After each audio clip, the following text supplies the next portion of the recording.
ಟಿವಿಕೆಗೆ ಬಹುಮತ ಸಿಗದಿದ್ದರೆ ವಿಜಯ್ ಅನುಸರಿಸಲಿದ್ದಾರೆ ಈ ಮಾದರಿ. ನಟ ರಾಜಕಾರಣಿ ವಿಜಯ್ ಅವರ ತಮಿಳಗ ವೆಟ್ರಿ ಕಳಗಂ ಟಿವಿಕೆ ಪಕ್ಷವು ತನ್ನ ಮೊದಲ ಚುನಾವಣೆಯಲ್ಲಿ ಅದ್ಭುತ ಸಾಧನೆ ಮಾಡಿ 234 ಸ್ಥಾನಗಳ ಪೈಕಿ 108 ಸ್ಥಾನಗಳನ್ನು ಗೆದ್ದು ಅತಿ ದೊಡ್ಡ ಏಕಪಕ್ಷವಾಗಿ ಹೊರಹೊಮ್ಮಿದೆ. 6 ದಶಕಗಳ ಕಾಲ ಈ ಎರಡೂ ಪಕ್ಷಗಳ ನಡುವೆ ಮಾತ್ರ ತಿರುಗುತ್ತಿತ್ತು ತಮಿಳುನಾಡಿನ ಅಧಿಕಾರದ ಗದ್ದುಗೆ ಇಂದು ಬೇರೆಯೊಂದು ದಿಕ್ಕಿನಲ್ಲಿ ಸಾಗಿದೆ. ಆದರೆ ಬಹುಮತಕ್ಕೆ ಬೇಕಾದ 118 ಸ್ಥಾನಗಳ ಗಡಿ ದಾಟಲು ಟಿವಿಕೆಗೆ ಸಾಧ್ಯವಾಗಲಿಲ್ಲ.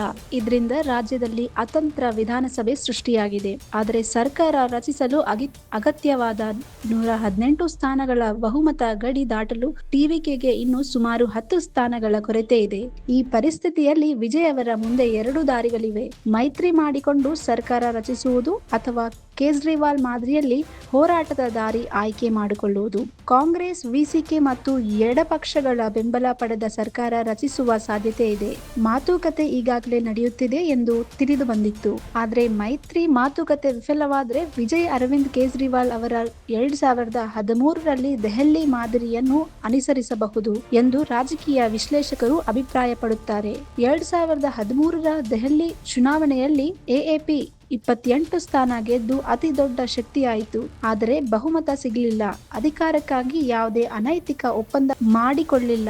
ಜನರ ನ್ಯಾಯಾಲಯಕ್ಕೆ ಮತ್ತೆ ಹೋಗಿ ಗೆಲ್ಲುವ ರಣತಂತ್ರ ಅನುಸರಿಸಿದ್ರು. ಪ್ರತಿಪಕ್ಷ ನಾಯಕನಿಗೆ ಬೀದಿ ಹೋರಾಟ ನಡೆಸಿ 2015ರ ಮರುಚುನಾವಣೆಯಲ್ಲಿ ಐತಿಹಾಸಿಕ 67/70 ಸ್ಥಾನಗಳನ್ನು ಗೆದ್ದು ಅಧಿಕಾರಕ್ಕೆ ಏರಿದ್ದಾರೆ.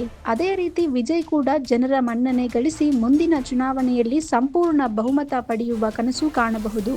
ವಿಜಯ್ ಅವರ ಮುಂದಿನ ನಡೆ ಏನಾಗಿರಬಹುದು ಎಂಬುದನ್ನ ಇಡೀ ದೇಶ ಕಾತರದಿಂದ ನೋಡುತ್ತಿದೆ.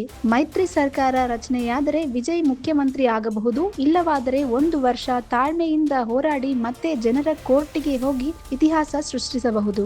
ಒಂದು ಚಿತ್ರ ಫ್ಲಾಪ್ ಆದ್ರೆ ನಾಯಕ ಸೋಲಲ್ಲ, ಮುಂದಿನ ಚಿತ್ರಕ್ಕಾಗಿ ಇನ್ನಷ್ಟು ಶಕ್ತಿಯಿಂದ ತಯಾರಾಗುತ್ತಾನೆ.